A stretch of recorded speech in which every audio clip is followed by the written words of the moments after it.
Has the Joe Rogan Experience become more of a Joe Rogan experiment gone awry? Picture this. A humble podcast starting out in the late 2000s began to shake up the digital world. The Joe Rogan Experience, or JRE as it's commonly known, quickly became a hit, gaining millions of listeners worldwide. But where did it all go wrong? Let's rewind a bit. The JRE started off as a breath of fresh air in the podcasting landscape, largely due to its host, Joe Rogan. Rogan, a former stand-up comedian and UFC commentator, brought a unique interviewing style to the table. He was unafraid to ask tough questions, yet his laid-back conversational approach put his guests at ease. This combination made for engaging, thought-provoking discussions that audiences couldn't get enough of. But the secret sauce of the JRE wasn't just Rogan's interviewing style. It was also the diversity of the guests. From scientists to comedians, MMA fighters to philosophers, the JRE had something for everyone. This eclectic mix of guests made every episode a surprise, and the audience loved the unpredictability. The conversations on the JRE were another major draw. Rogan's ability to dive deep into a wide range of topics, combined with his knack for making complex ideas accessible, made the JRE a go-to source for stimulating dialogue. The conversations on the JRE were far from the superficial chatter commonly found on other platforms. They were deep, insightful, and often challenged the status quo.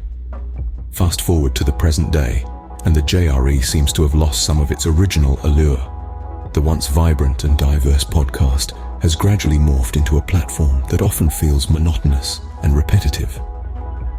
The thought-provoking conversations have become fewer and far between, replaced with discussions that often lack depth and diversity. But what happens when an experience becomes a monotonous routine? Is it a natural progression or a symptom of something more profound? And more importantly, how does it look from a galactic perspective? Let's dive into the JRE's decline from the perspective of an alien observing Earth's podcast culture.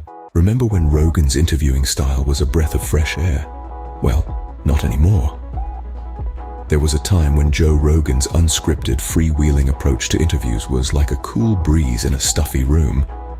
He brought a refreshing spontaneity to the mix, a welcome departure from the rehearsed and predictable manner of mainstream media. But what was once a refreshing novelty has now turned into a repetitive formula. Rogan's interviews have become a predictably random sequence of whatever catches his fancy. And that's where things have started to go south. The unpredictability, which was once the charm, has now become a drawback. You never know what you're going to get, and not in a good way. It's like a box of chocolates where half the chocolates are filled with stale nuts. A key issue is the lack of research and preparation. It seems as if Rogan walks into interviews relying solely on his personal curiosity and Google search skills. This approach might work when you're having a casual chat with a friend. But when you're interviewing influential figures with vast knowledge in their fields, it just doesn't cut it. The conversations often skim the surface, missing out on the opportunity for deeper discussions. What's more, Rogan's laid-back style has started to feel more like indifference. His casual demeanor, once viewed as an effort to make his guests comfortable, now seems to reflect a lack of interest in the topics at hand. This lack of enthusiasm, whether perceived or real, trickles down to the audience, making the interviews feel like missed opportunities. In the grand scheme of things, Rogan's interviewing style seems to have fallen victim to its own novelty. The lack of structure, the absence of thorough research, and the casual indifference have turned what was once a breath of fresh air into a stale gust. Rogan's laid-back style has certainly lost its charm, as the lack of depth and insight in his interviews has become glaringly obvious.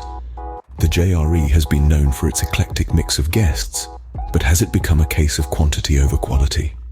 Now let's get this straight. The Joe Rogan Experience has been a hub for a unique blend of minds, from scientists to comedians, fighters to philosophers. But lately, it seems like the diversity of thought has been given a back seat. The show's initial charm lay in its ability to introduce us to a wide variety of perspectives. It was like a buffet of ideas, and we were all hungry for more. But now, it feels like we're being served the same dish over and over again. Yes, the guests are popular, they're mainstream, they've got their fan base. But what happened to the obscure scientist with a groundbreaking theory? Or the unknown comedian who had us in stitches with their unique brand of humor? The JRE was never about the mainstream. It was about the fringe, the unusual, the thought-provoking. It was about giving a platform to voices that wouldn't ordinarily be heard. But now it seems like the show is more interested in riding the wave of popularity than in making waves of its own. There's a subtle irony here. As the show itself has gained popularity, the diversity in its guests seems to have declined. It's as if in its quest to reach more people, the JRE has forgotten what made it so appealing in the first place. It's like a band that goes mainstream and loses the very essence that made it unique. Don't get me wrong, there's nothing inherently bad about having popular guests. But when popularity becomes the primary criteria for selection, we lose out on the richness of ideas and perspectives that the show was once known for. There's a saying in the Outback, you can't make a good brew if all you have are the same leaves.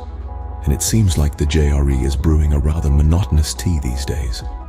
It's high time we saw a return to the eclectic blend that made the show a hit in the first place. In the quest for popularity, the JRE seems to have lost its essence, sparking stimulating conversations and sharing diverse viewpoints. Engaging conversations were the lifeblood of the JRE, but now they seem to be on life support. In the golden age of the Joe Rogan Experience, the show was a bustling marketplace of ideas. Rogan, the ever-inquisitive conversationalist, would engage his guests in deep, thought-provoking discussions. Akin to a mental gymnastics routine, they would tumble through topics, swing from one viewpoint to another, and somersault into the depths of intellectual stimulation. Each episode was a masterclass in conversation, with Rogan and his guests exploring every crevice of their chosen topic. But like a candle burning at both ends, the show's brilliance began to wane. The once engaging conversations started to feel like a series of rehearsed monologues. The intellectual stimulation dwindled, replaced by a parade of surface-level chatter. It was as if the show had traded its scuba gear for a kiddie pool floaty. Rogan's interviews began to feel like a carousel ride, spinning in circles, but going nowhere in particular. The same topics, same viewpoints, same anecdotes, repeated ad nauseum. The conversations that once sparked curiosity and invited reflection now seem to induce yawns and inspire channel switches. In the past, Rogan was like a skilled miner, digging deep into the minds of his guests to unearth nuggets of wisdom. But now, it feels as though he barely scratches the surface, content to sift through the topsoil and call it a day. The conversations have lost their richness, their depth, their ability to captivate and inspire. The decline of the JRE's conversations is a classic case of quantity over quality. As the show grew in popularity, the caliber of the conversations seemed to take a back seat. The focus shifted from fostering engaging discussions to cranking out episodes, leaving the audience yearning for the intellectual stimulation of the show's heyday. The JRE seems to have become a victim of its own success. The more popular it got, the less engaging its conversations became. The once vibrant marketplace of ideas now feels like a ghost town, echoing with the whispers of its former glory. The lifeblood of the JRE is on life support, and only time will tell if it can be revived. So, what's the verdict on the Joe Rogan Experience from an alien's perspective? Let's take a step back, or rather a light year back, and look at the bigger picture. We've seen a decline in Rogan's interviewing style. Once a unique and engaging host, he's become more of a predictable, less than captivating figure. It's like watching a supernova slowly fizzle out into a white dwarf. He was once the pulsating heart of the podcast, but now he's just another cog in the machine, a part of the background noise. Then, there's the issue with the guests. The show used to be a melting pot of intellect, humor, and controversy. It was a place where great minds and personalities collided, but now it's more like a black hole, sucking in any and every guest, regardless of their caliber. The result? A quantity over quality scenario that leaves us aliens scratching our heads. And let's not forget about the conversations. There used to be a brilliant array of thought-provoking discussions, witty banter, and heated debates. Now, they're more hit and miss than a stormtrooper's aim. The substance has been replaced by fluff, the profound lost in the mundane. Why this decline? Perhaps the show has become a victim of its own success, or maybe Rogan's lost the spark that once ignited the podcast. Whatever the reason, the implications for the future of the JRE are clear. If the current trend continues, the show may lose its gravitational pull and drift into the vast void of mediocrity. The Joe Rogan Experience may still be popular, but it seems to have lost its soul along the way. And from an alien's perspective, it's just another human podcast that had potential but failed to live up to it.